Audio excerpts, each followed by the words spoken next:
Improvised Intelligence is sponsored by the amazing people over at Chop Chili. If you've been a long time listener to the podcast, you know that this is my favorite brand of chili here in New Mexico. Pretty much put it on every meal that I can. They've got red chili, green chili. My personal favorite is this blend of the red and the green. I think this stuff is phenomenal.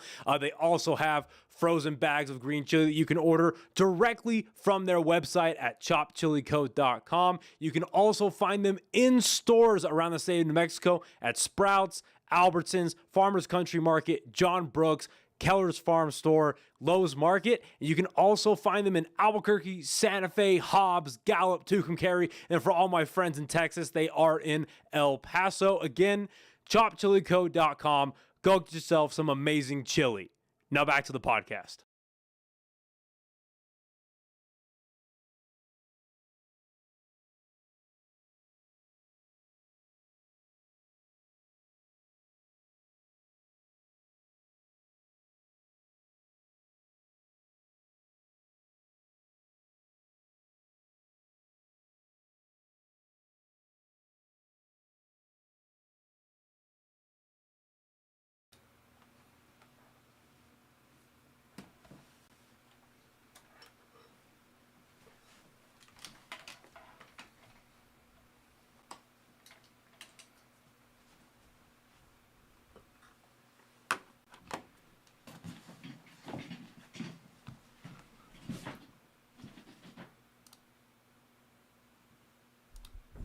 All right. What's up, everybody? Welcome to a brand new episode of the podcast.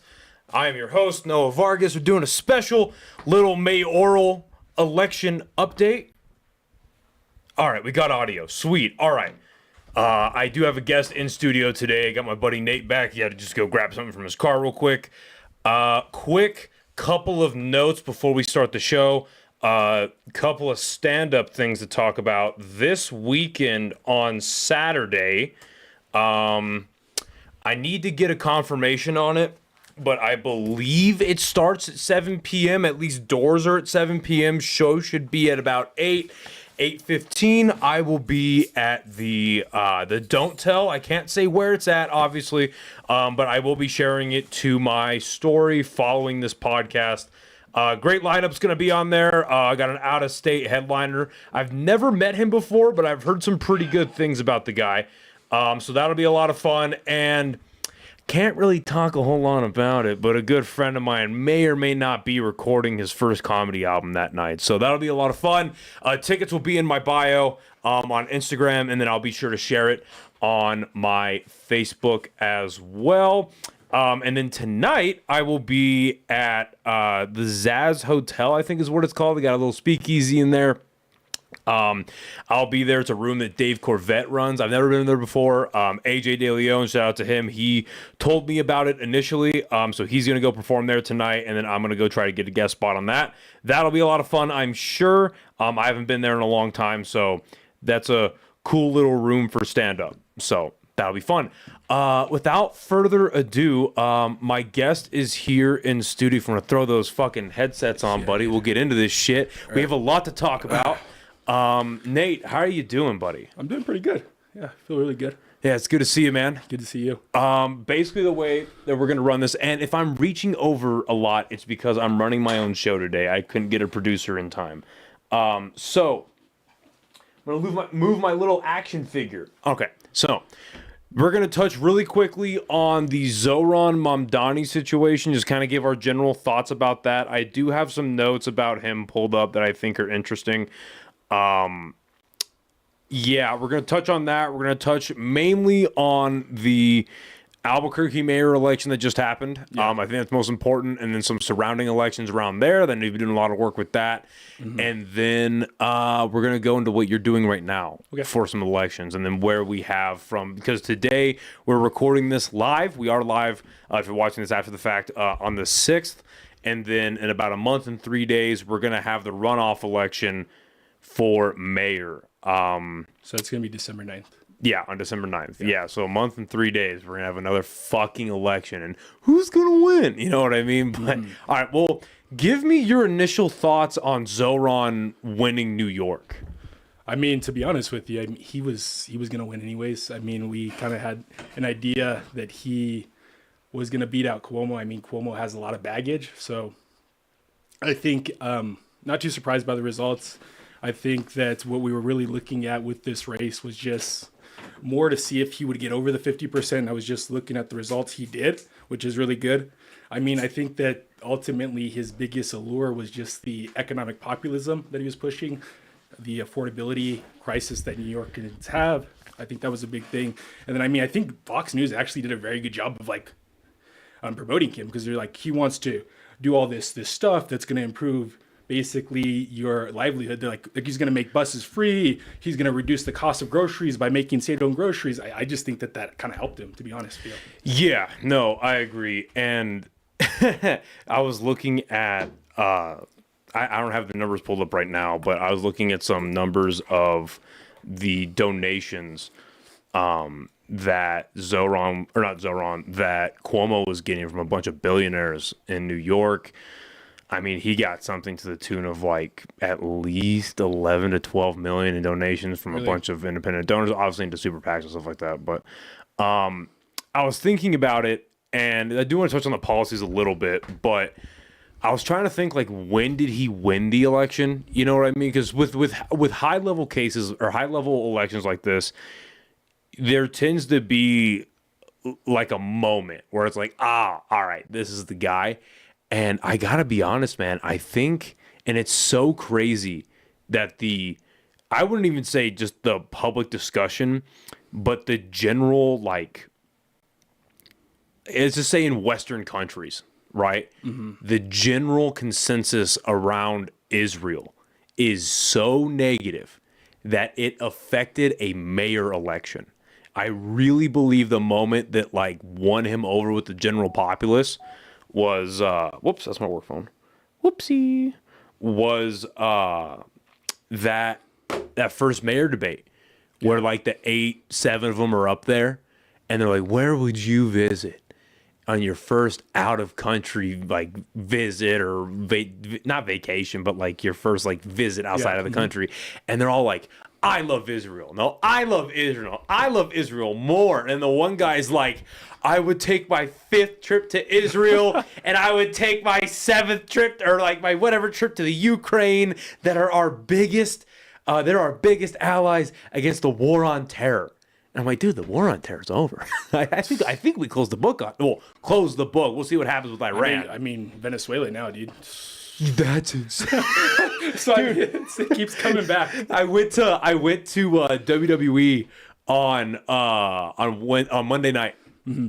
And we're sitting in the VIP box, and the guy, very nice guy, Fred Slow, NWA Wrestling. Big shout out to him for getting us up there. Whoa, they do this like salute to service, you know, like on the big screens, and they're like, "We salute you, Noah," and I'm like, "Nope, I've got like 11 days before I just as long as we don't like missile strike Venezuela like crazy. I'm not trying to go fight in Venezuela." I know, I don't think anybody wants that, especially the American people, to be honest with you. No, there is like Dave Smith brought up a really good point on one of his last podcasts where he was like, if you look at all the presidential elections for the last like 25, 30 years, every president that has won has ran on, except for Bush immediately after 9/11. Yeah. Every president has won on the platform of peace. Yeah. Every single one has won on the platform of peace, and every single one of them has turned on that. Yeah. Every single one of them. I think Trump in his first term kind of did his best, but even then we were still bombing the shit out of Somalia. We still attacked Yemen. Like, I don't know. Anyway, back to Zoran. So in my opinion, he won because he straight up was like, I'm not going to go visit Israel. I'm going to stay in New York. I'm New Yorkers first. And when you really, at least in my opinion, when you take his ideas and blow it up to like a national level, he's really one of the only guys right now that's truly trying to be, at least on platform basis, right? Mm-hmm. Trying to be America first. Yeah. And I don't agree with his policies. Like, I was looking into like specifically with like the state-ran grocery stores, right? Yeah.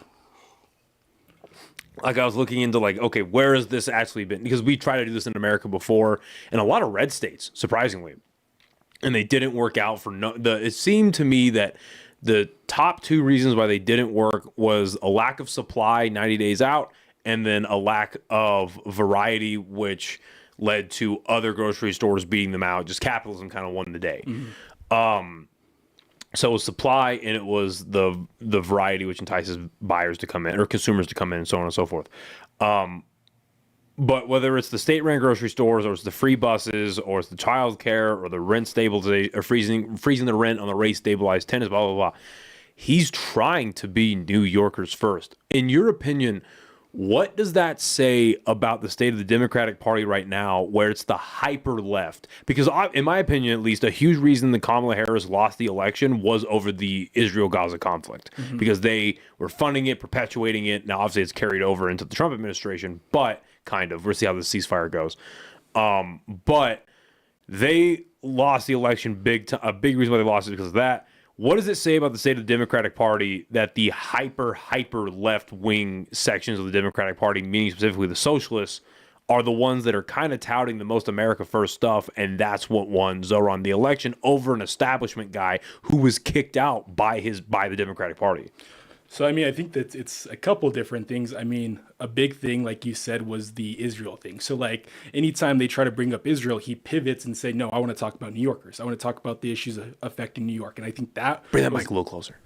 Yeah, I think that was the biggest thing for him. And then he was just speaking to the masses. I mean, a lot of people are struggling. They're looking for anyone or anybody that can offer a vision, offer something that they believe is going to benefit their lives.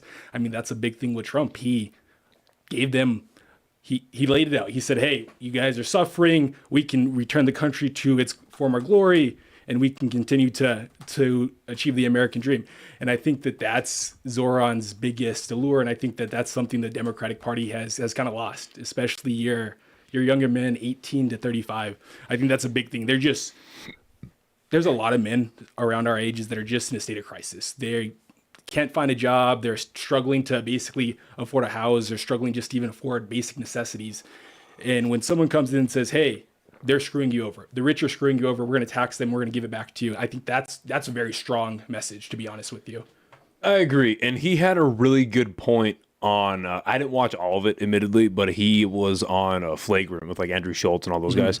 And he brought a really good point where he goes, Cuomo is spending more on attack ads against me than I would be taxing him if I get elected. So I thought that was an interesting point. A couple of things I want to touch on with Zoran. So I found a table. Okay, yeah. So with his key proposals being the free bus transit, universal universal childcare, the housing, he wants to build 200,000 affordable units over 10 years. He wants to have the city ran grocery stores, and then raising the taxes on the top 1%, meaning that he would raise it from 1% to 2% on the income taxes. Looking at just a cost issue. So the free buses are going to run about, the estimates right now are going to be $800 million annually. The universal child care is going to cost about $6 billion annually. The housing that he wants to do over 10 years is going to cost him about $70 billion, which I'm not a money guy, but that seems a little low.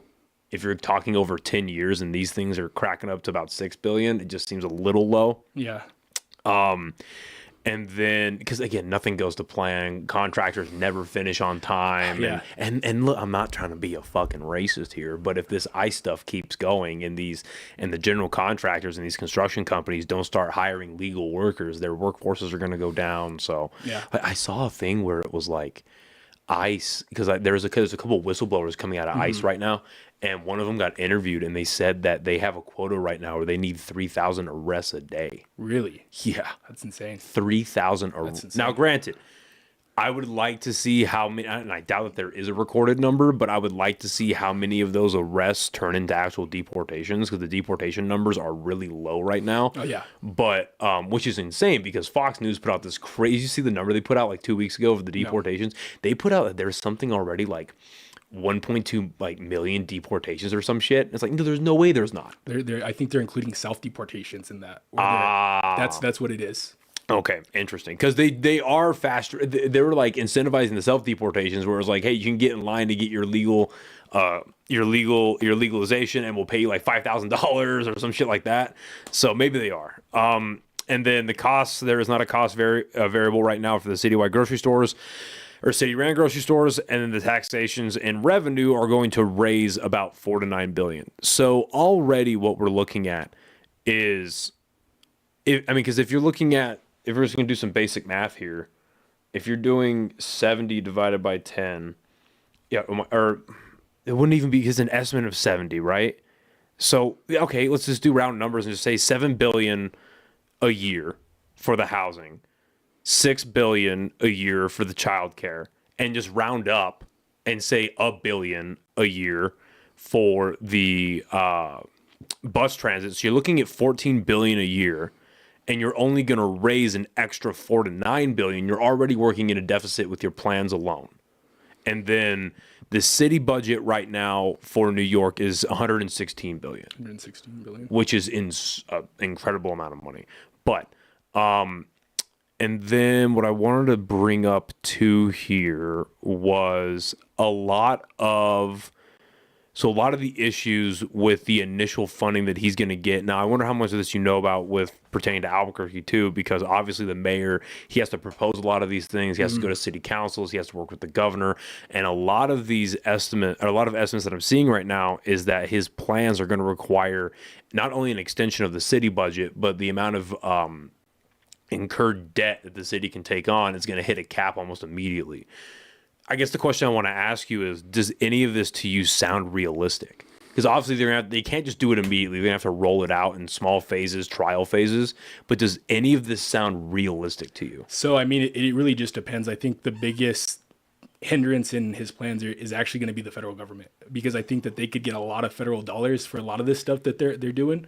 But I mean, with Trump and Zoran being a socialist, an outright socialist, I think it's going to be tough. And I think that's going to be the biggest barrier.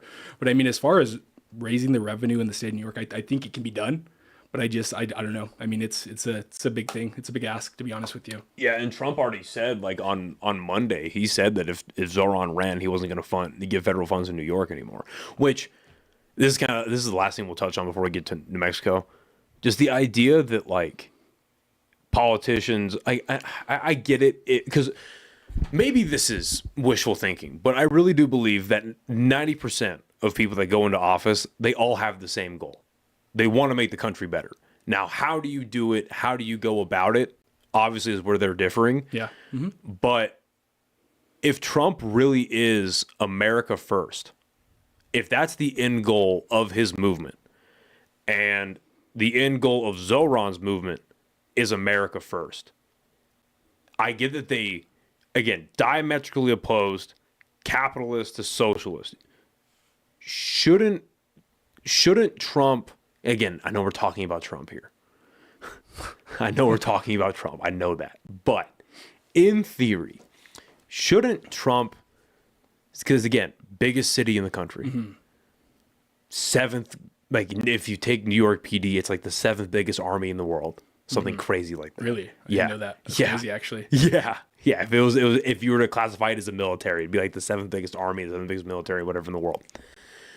Don't you think it would be incumbent upon Trump to sit down with Zoran and be like, hey, what are you actually trying to do? What are your asks with the federal government? Here's where I disagree.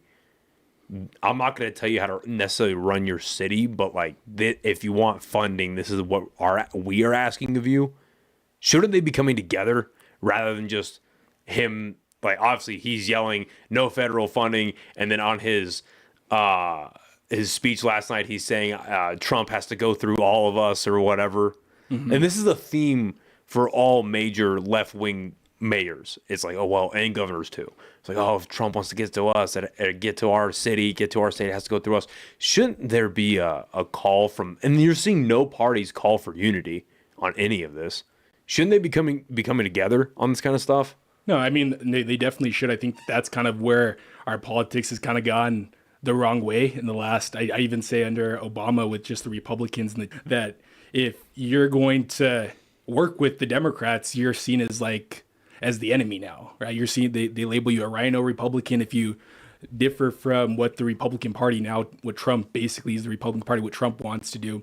And I think that before, like the 80s, the 90s, even like going back to like the Great Depression, we actually had a lot more unity, a lot more coming to the table and deliberating and debating different ideas because we all have the same goal. The same goal is to improve the country. We just have different solutions on that. And then we used to come together, we used to talk about it, and we used to compromise. But that's just, I mean, that's gone out the window, especially now. I mean, I'm pretty scared about the tribalism and then just I mean, people see other Americans as their enemies. That's kind of crazy to me, to be honest with you. And I really would like the president to kind of come together with the Democrats, especially Zoran, who's speaking to, I mean, to a lot of people that would vote for Trump too. I mean, that's the thing, because he's offering a vision. Trump offered a vision. I think that there's room for both of them to work. I mean, they may disagree on a lot of stuff, but I mean, I think that it would be better for the country. Yeah, and you bring up a really good point. This is one of the very unique elections where a lot of people that went for a hyper-left Democrat are also people that probably voted for Trump. Now, is there a huge overlap? Maybe not, but I think it's a not insignificant overlap, right? And I mean, I saw a thing because obviously they're running all these. They were running all these hit pieces about him being like an anti-Semite, and because obviously he defied Israel, and because he's Muslim, they're saying, oh, he hates Jews and blah blah blah blah.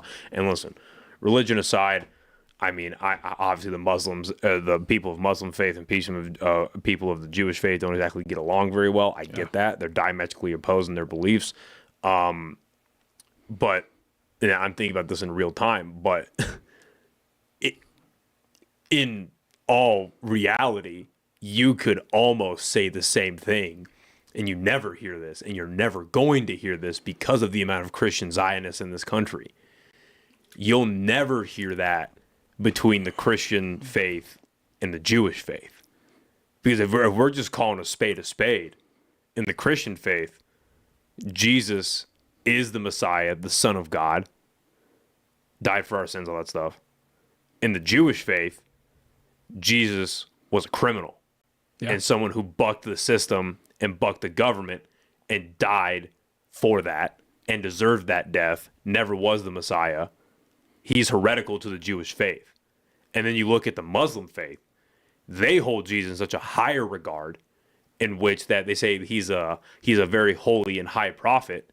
And even though Muhammad was the prophet that God went to, when the rapture happens, Jesus is the one that comes back to get everybody, even in the Muslim faith. Mm-hmm. Just an interesting point. Well, even just talking about this right now, a big problem in Israel that they don't like to talk about is like when Christians go to Israel for their little journeys, they get spit on. They get spit on by Jewish settlers. They get spit on by Israelis. I mean, they don't talk about it, but I mean, there's as big of a conflict between Christians and Jews as there is between Muslims and Jews. I mean, to be honest with you. Right.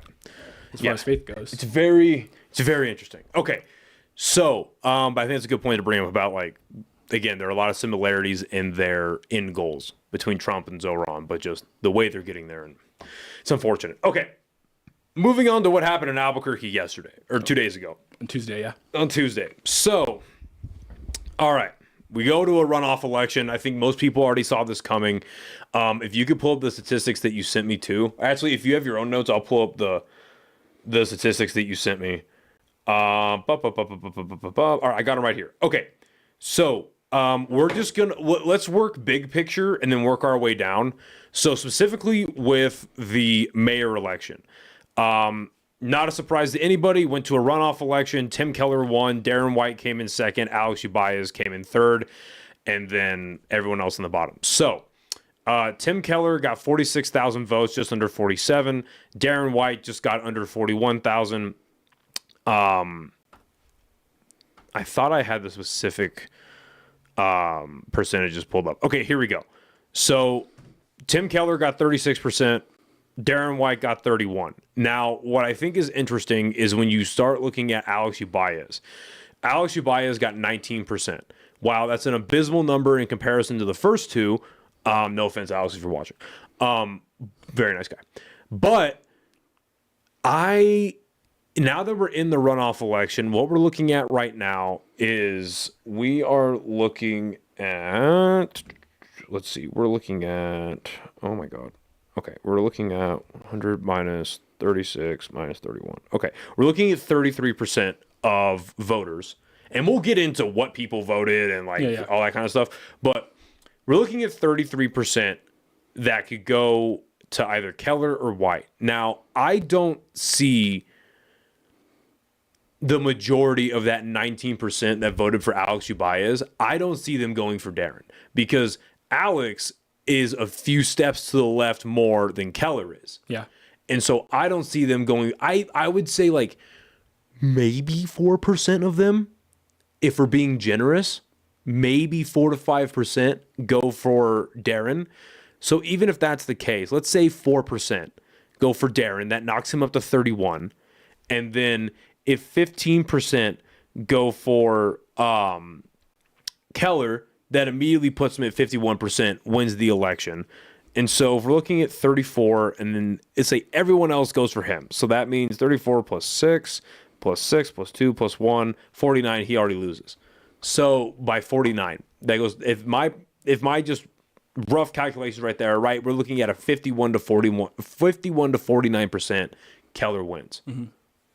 How's that sound to you? I mean, it sounds pretty accurate. I think that the biggest barrier Darren White's going to have to overcome is that Republicans just aren't showing up. I mean, they're not showing up as much as Democrats and independent. I mean, well, I guess independents are a little bit less, but I mean, as much as the Democrats, I mean, that's going to be a big thing. And I think with Ubaez's people, I think they are going to suck it up and vote for Keller, but I think a lot of them are just going to stay home, to be honest with you. It's funny you say that because we just got a quote in the live chat that said, my guess is from Chris. My guess is that Ubaez voters will split between Keller and abstaining.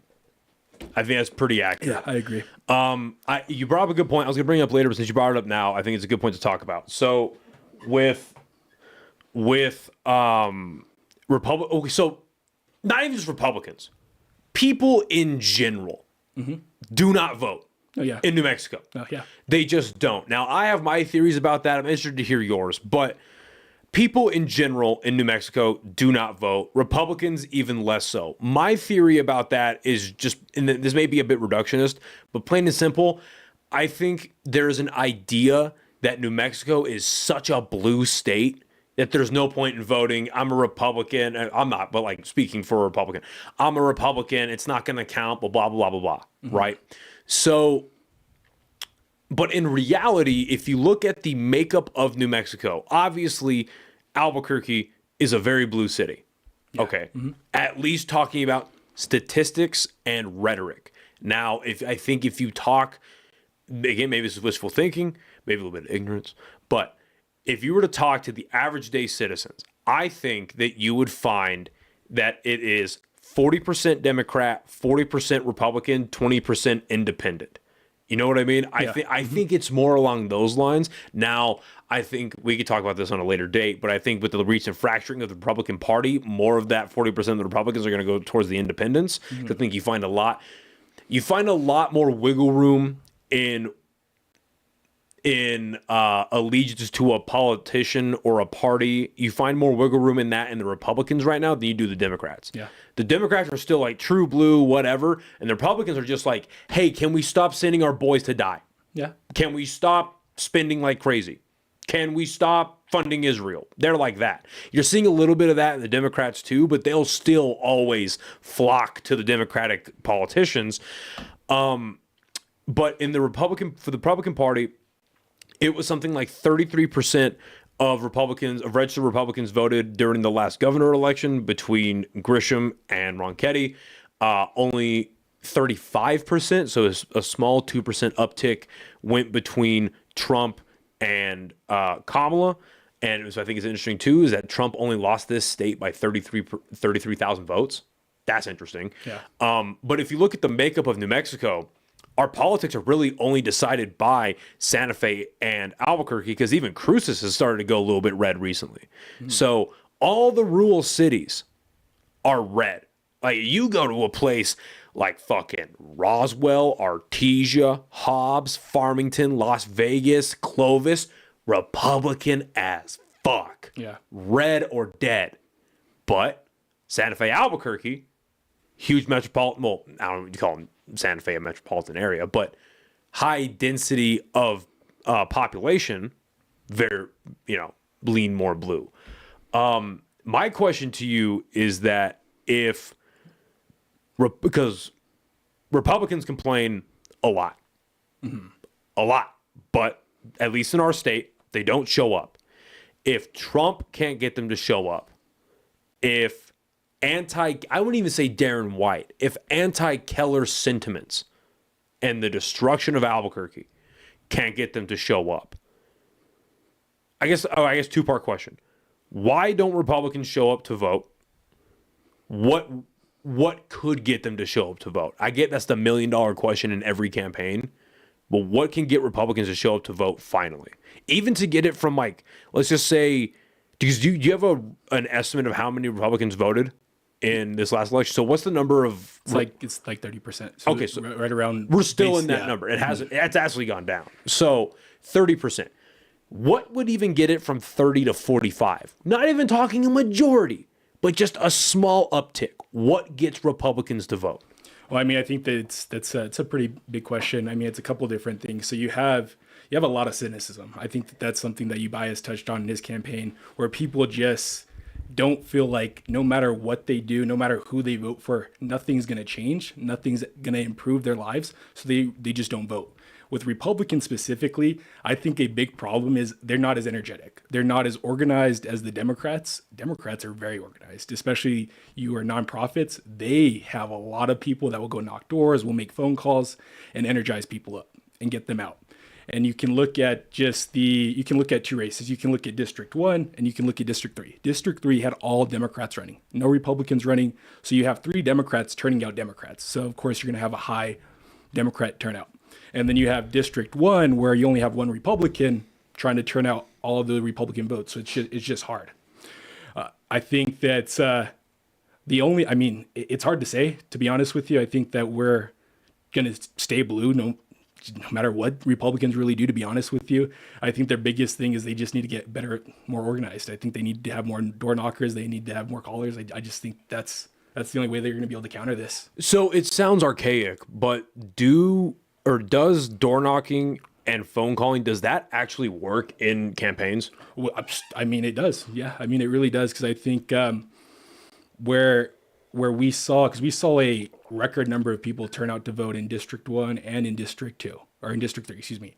And that's where we had And where are those districts at? So District 1 is going to be Paseo, Unser, Coors, all the way to Central, Unser, Coors. Okay. And then District 3 picks up right there on Central, 98th, Coors, all the way to Dennis Chavez, basically. Yeah. Okay. So, I lost my train of thought there. So about getting people out to vote and door knocking. Yeah. So I mean, as far as like that goes, I mean, it's really effective. I mean, you wouldn't think it's effective, but I mean, going and actually having conversations with people and getting your name out there, that's important. And then the biggest thing that I believe actually brought a record turnout to those 2 districts was I'd even say the last like weekend, the day before and the day of the election. I think they were calling people that hadn't voted, because we have a database where we can basically see who still hasn't voted, different time frames. So we got an update at 9 a.m. that showed everyone that had voted in the election. Another update at 2 showed everyone that had already voted, people who were left, and they were just calling those people and turning them out. I think that was a big reason why we saw such high numbers in those districts. So I thought I had this pulled up, and I apologize. I'm going to try to find it really quick, but I saw a thing. How do you feel about just the early voting? Encouraging people to early vote, what type of effect does that have on an election? As far as like on the outcome of getting people actually get there to like go out and vote, like who they're voting for, who's more motivated to vote early? So it's going to definitely be Democrats. Republicans will vote early now. They're starting to grow in that category, but it's mostly Democrats. I think that the biggest thing with the early vote is, a lot more people are voting now. So it's driving higher turnouts just for that one fact, because you have We have two weeks. I think it was like 2 weeks before the election to early vote, and then they had the absentee ballots. So I mean, it's just it helps with the turnout. Because if we I was looking at the numbers, the majority, I believe the majority of both District 1 and District 3 actually voted early, and a smaller portion voted on election day. So I mean, that kind of gives you an idea.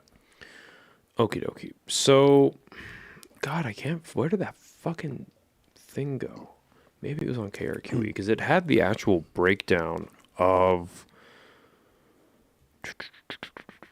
Oh, well, can't find it. Okay. So we're looking like we're going to get into a Keller victory. Before we move on to implications of that. So if we're looking at citywide totals, so, excuse me. So 30%, so the total voters in general, this is what I wanted to bring up. So right now, I was looking this up a couple nights ago. So this is just rough estimates, right? Because there's not any actual like data for this, but nationally speaking, the amount of people that have felonies in the states is 8%. So Albuquerque, high crime area, I'd say we have about 6.8 to 7% felons in Albuquerque, right? So I looked at the population of Albuquerque. So population of Albuquerque above 18. Okay, so 338,000, right? So if we're looking at 338,000 people, and then you're going to multiply that by 0.07, we have, so 24,000.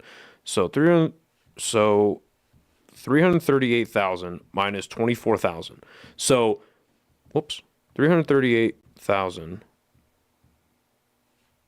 minus 24,000. So we're looking at about 314,000 eligible voters, right? So of that, we only had 119,000. So we've got 38, if we're rounding up, and these are rough numbers. Yeah, it sounds about right. But 38% of eligible voters in Albuquerque voted. That is abysmal. Oh, yeah. It's not like no one knew an election was happening. It's not like no one knew that this was coming up. Everyone knows who Keller is. I'd be hard pressed to find somebody who doesn't know who our mayor is, for better or worse. Yeah. I feel like I'm not to ask the question over, but like, how do you motivate more voters in general? Like, is it social media? Is it like, because my question, the second part to that too is like, because I would love to go, because I don't even know if they hold them here, but I would love to go to like an organized Republican event or like forum, or because they probably hold it in like a ballroom with a Marriott or whatever. I can't imagine it's that big. Yeah, right. Too. I have to imagine. I would love to go there and be like, hey, gentlemen, doubt there's a lot of women here, and if they are, they're in the back. Hey guys, in this last election, you only had 30% of your registered Republicans show out and vote. How do we get this number up to 40? What are your ideas? But I don't even know if those events happen, and if they do happen, they're not exactly advertised that well. You know what I mean?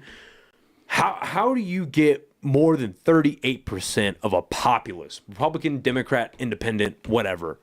How do you get those people, the back 2/3 of that, the 60 whatever percent, 62%?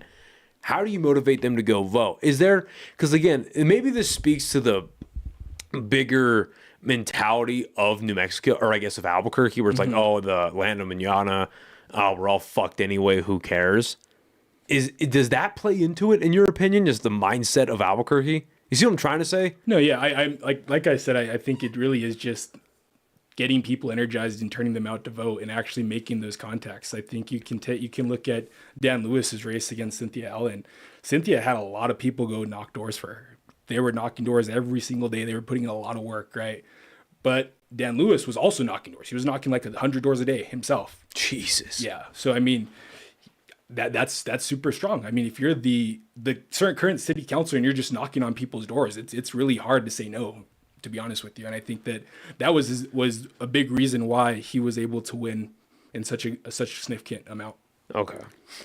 All right, so we're looking at only. I mean, one other point. I mean, I think go ahead. that as far as the Republicans go, I think it's going to be hard for them to turn out more Republicans.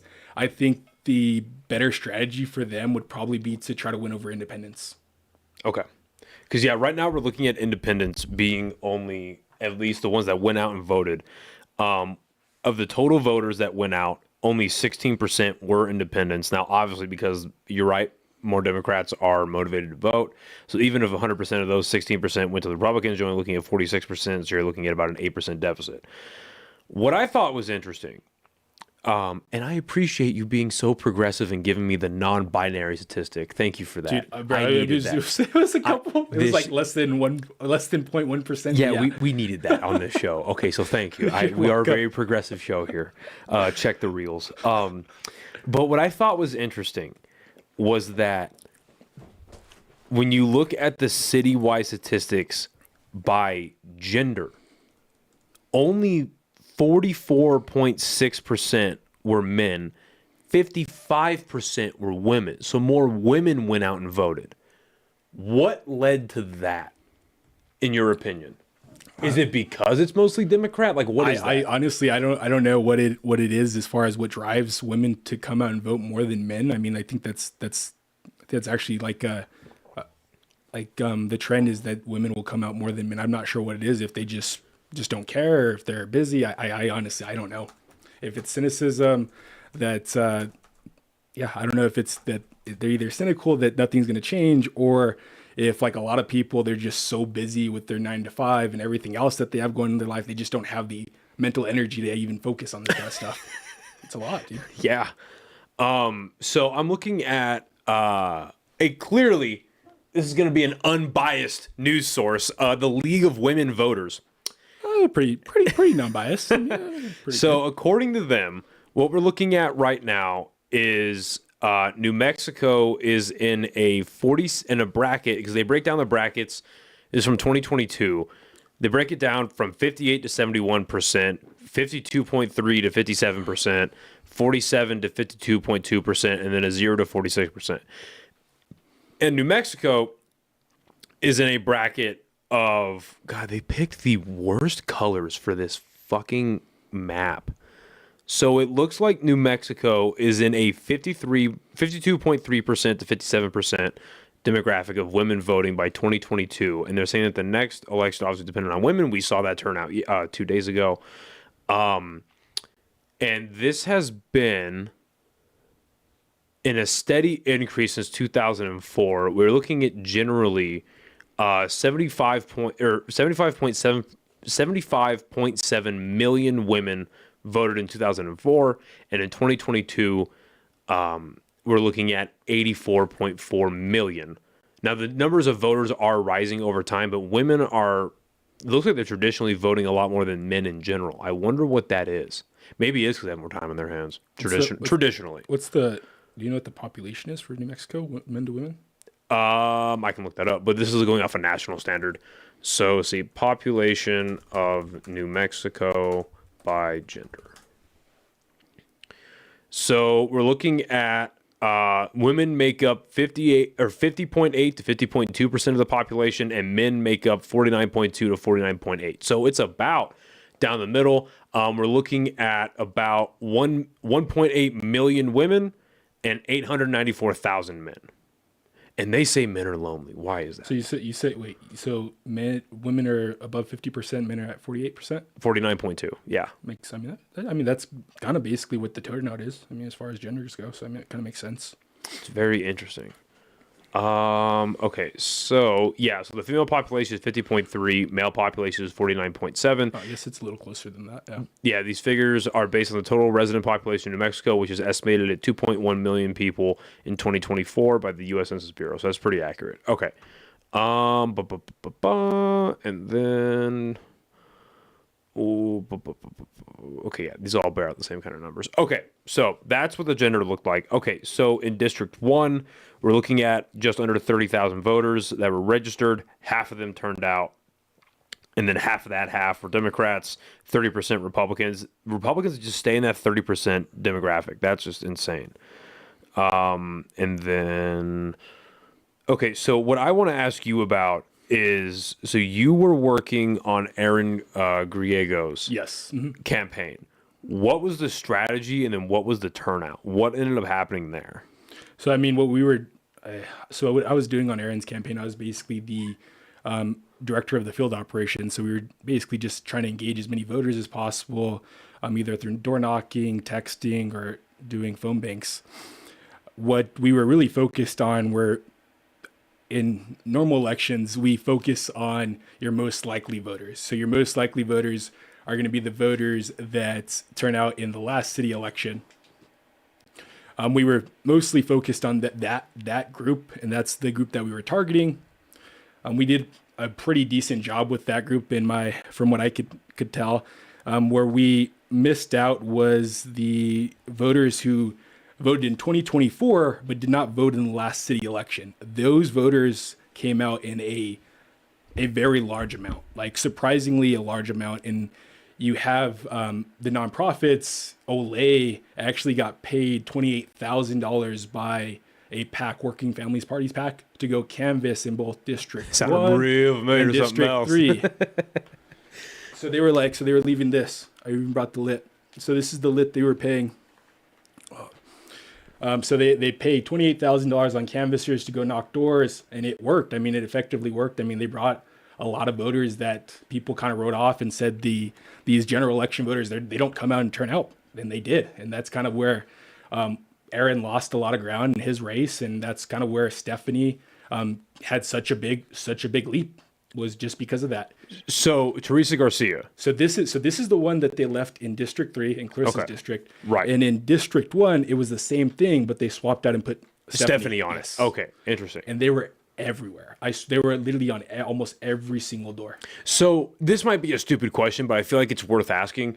When you're door knocking, phone calling, all that kind of stuff, getting the word out there about a candidate, is it more important just to get the name and face so they just know the name when they see the ballot, or are policies important, like actual substance of the candidate? Because, like, how do I equate this? So, like, it's like in a job interview. Like, yeah, your background matters and are your qualifications there or whatever.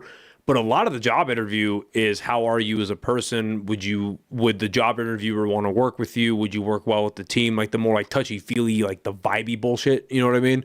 So is it how marketable the person is? And I ask that because I look at Darren White. Now, obviously, Darren White came in second because, and I'm not trying to insult the guy, but he came in second because he's a Republican and he's a direct up opposition to Keller's policies. But at the same time, you look at Darren White, and that is one of the least marketable Republicans I've ever seen in my life. He's not easy on the eyes. He doesn't speak that way. He speaks well, but he's very aggressive when he does it. Yeah. I'm not saying I'm a looker or anything, but I mean, you see what I'm trying to say? Yeah. Like, you're not exactly going to market that guy for his likability. You're going to market that guy on the Trump, like the strongman position. But what Trump has that he doesn't is extreme charisma. So what is more important in that way? Is it the name and the face and like the marketability, or is it the policy? Like, what are you looking at? I mean, I think it's a mix of kind of both. I think the biggest thing is your name recognition, especially people who are not in politics, who are just getting out there running for the first time. Getting your name out there is a big thing. Letting voters know who you are and that you're running, that's a big thing. And then you're going to have voters who will go and look at your platforms, they'll go look at policies, and they'll make a decision based on that. But a lot of this stuff is personality. It's name recognition, it's personality. It's like the saying that they used to have, that which president would you rather have a beer with, right? That's just personality. It's just likability. Took the words it's all out of my that. mouth. Yeah. So I mean, getting your name out there is a big thing, and then continuing to get your name out there again to those voters more than just one time is how you get them over to your side, I think. So, I mean, to answer your question, I think a bigger battle is going to be your name recognition and your personality than your actual platform on it, unfortunately. Okay, that makes sense. And then because we are reaching up on an hour here, and I know you're a very busy guy, so I want to be respectful of your time. One last point, and this is all kind of hypothetical stuff, but one interesting thing that I want to touch on is the juxtaposition between Albuquerque and Rio Rancho. Okay. Rio Rancho is doing quite well. Now, obviously, Rio Rancho has the inherent advantages over Albuquerque, meaning that they're a developing city, they're newer, they have a lot more land to expand upon, so on and so forth. But their leadership, it appears, is doing things a lot better than Albuquerque is. How, when you compare Rio Rancho to Albuquerque, what comes to mind after this election? If Keller wins, do you see people moving to Rio Rancho? Do the mayor elections even matter that much to people? Like, I guess that's an overarching question we haven't answered either, is do people really give a fuck about the mayor? They complain a lot, but do they care? So, I mean, as far as that, I think people would move to Rio Rancho less to do with the mayor and more to do with just the cost of living and the affordability. Because, I mean, you can go to Rio Rancho and get a house for basically a lot less than what you can get in Albuquerque, right? So, I mean, that's going to be a big driving thing. And then you also don't have the same problems that we have here in the city of Albuquerque as far as homelessness, as far as crime. It's basically like non-existent in Rio Rancho. It's a damn paradise up there. Like, you drive. I did a show up in Rio Rancho a couple weeks ago, and I was telling the people in the crowd, just talking shit. And I was like, because I did get the mayor's contact info, and we're setting up a podcast here soon. But Nice. But I was like, yeah. One of my first questions, like, what the fuck did you do up here? Because this is like a reservation for those who have homes. Like, there is no homeless people. It's like you would think that at night they have some kind of like guard on the border of Albuquerque to Rio Rancho keeping all the homeless people out. Now, granted, I know that they're also busing homeless people down to the shelters here, like that's a thing, but homelessness is not a big thing. The crime issue isn't a big thing up there. So it's just, now I'd imagine that one of the big barriers of moving from Albuquerque to Rio Rancho is jobs, but jobs are expanding up there, aren't they? Yeah. So, I mean, there's in Rio Rancho, specifically Sandoval County, which is the county around Rio Rancho, there's a lot of unincorporated areas that are just ripe for business development, to bring businesses there and actually bring more jobs to the city, allowing people to live, work, and basically shop where they live, right? That's going to reduce traffic. That's going to do a lot of stuff. But as far as, I mean, going back to kind of what you're talking about, I think that, well, I mean, this is actually a side note, but I have a friend who actually works in Sandoval County, Rio Rancho, trying to find anyone that's a teenager that's homeless. That's literally his job. He's been at it for months. He can't find a single person. He literally can't find a single person. And I was like, you told me, and I was like, good luck, dude. I mean, good luck. But I think that I don't want to defend Tim Keller too much.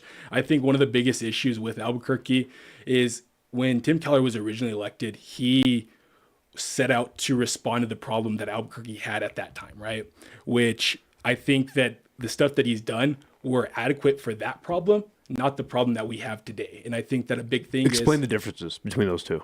What do you mean? The problems he came in to deal with and what we have now. So I think, so we had a homeless problem, we had a crime problem, right?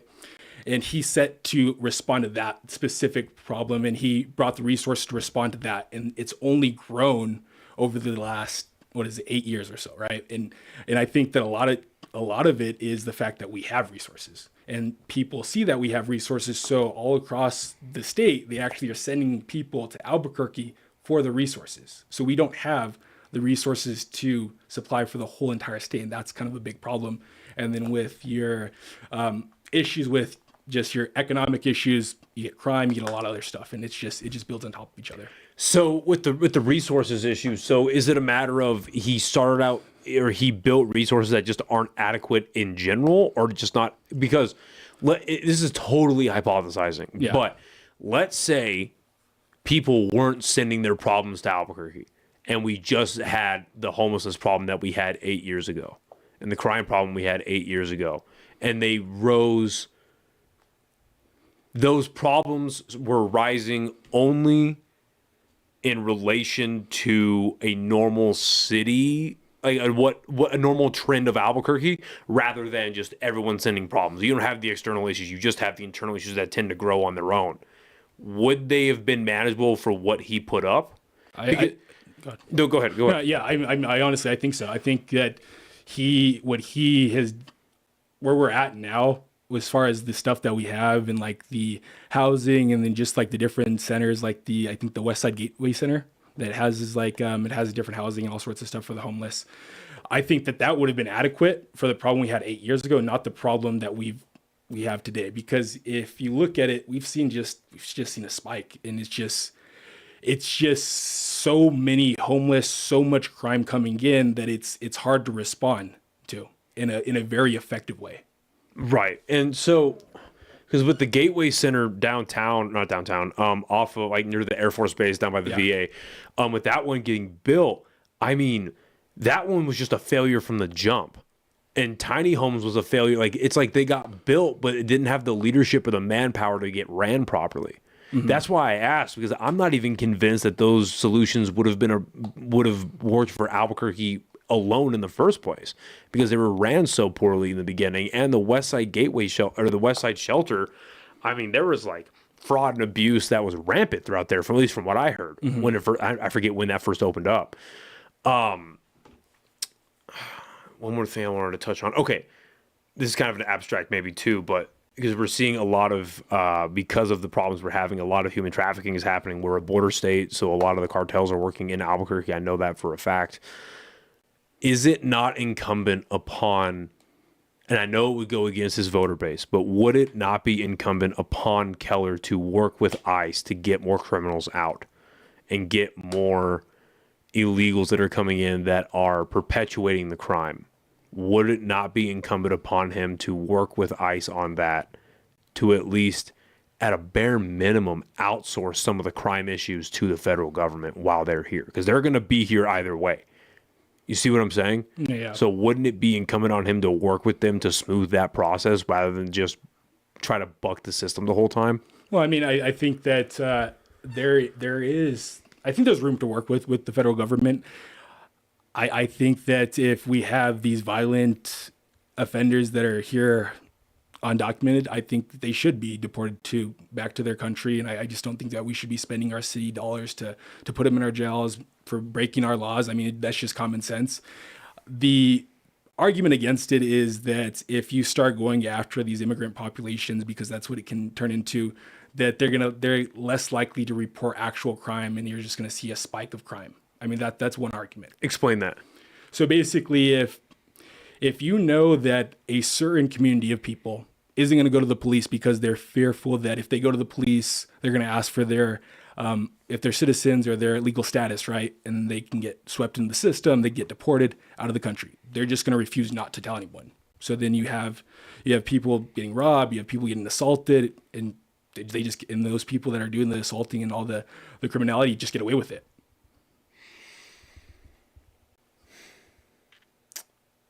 Okay. I see. Okay. So the argument is that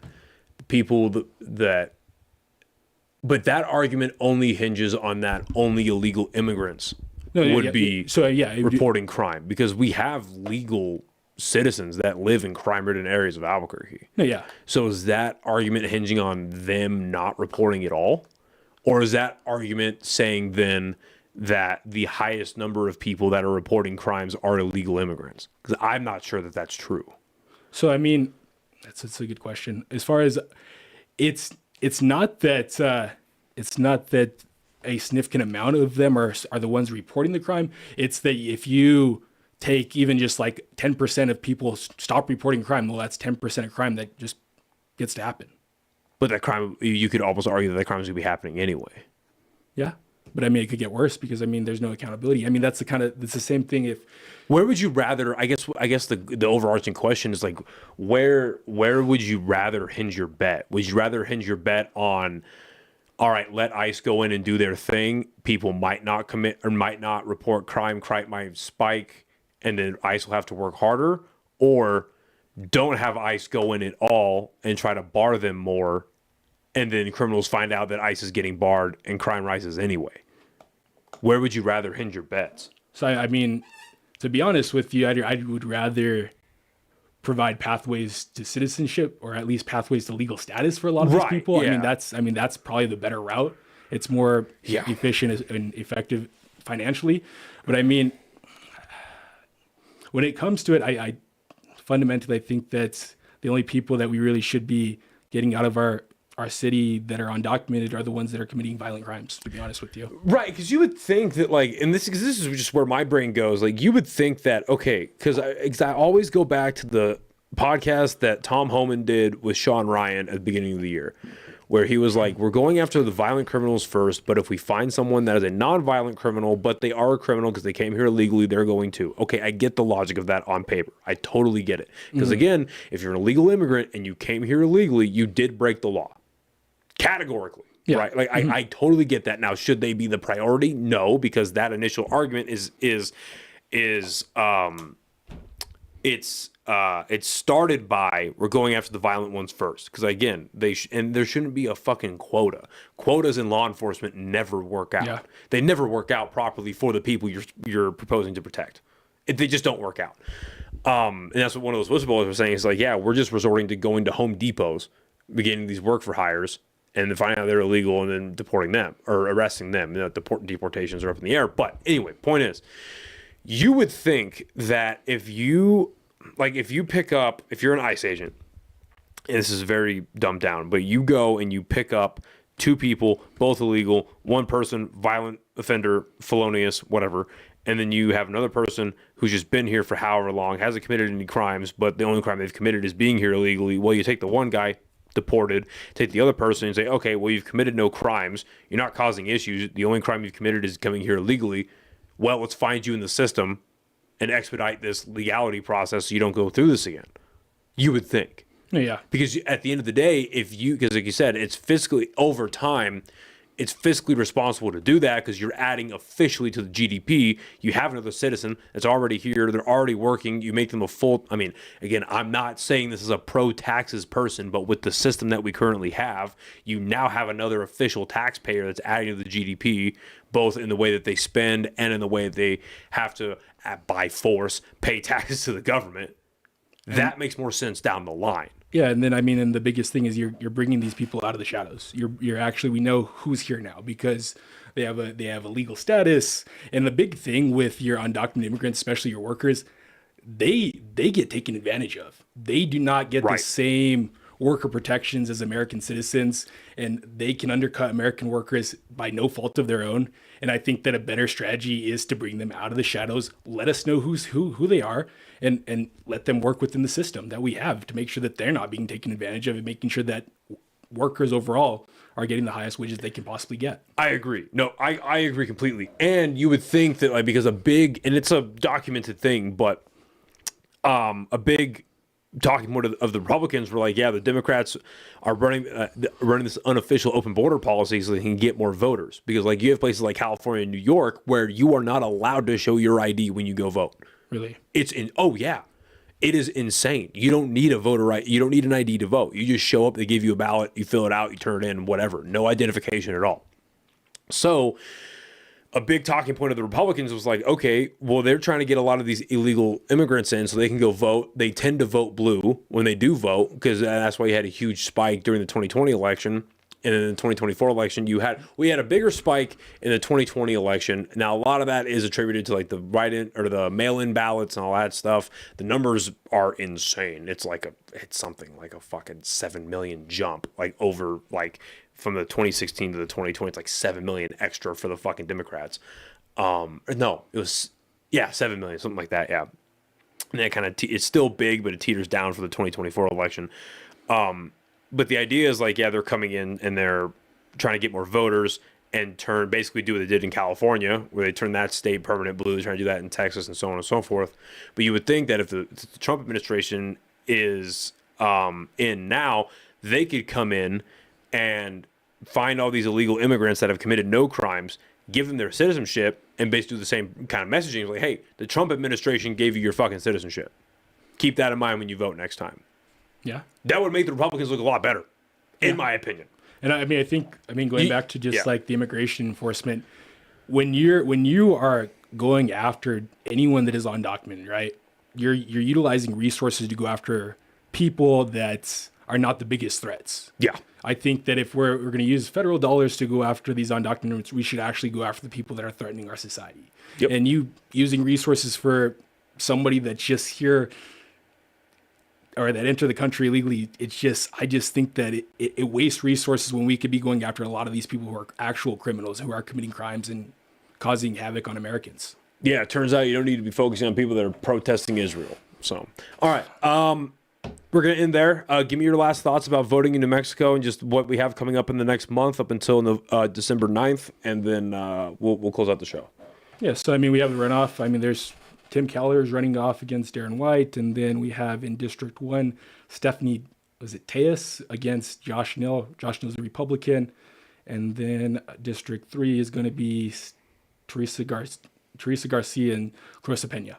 All right. Yeah, and the December 9th is going to be the runoff election. Early voting starts, I believe. I can't remember off the top of my head right at this point. Well, they are going to do early voting. You can look that up. And next Tuesday on Veterans Day, or I guess this Tuesday, on Veterans Day on the 11th, there's going to be a debate between Darren White and Keller. I didn't even see that. Yeah, really? Okay. There's going to be a debate. I'm sure that'll be a fucking travesty, but I'll be watching it because I'm a dork. So we'll see. Nate, listen, man, I really do appreciate your time. I know you're a busy guy. I appreciate you coming and doing this. Where can everyone find you and follow you? I think you post really great stuff on your social media.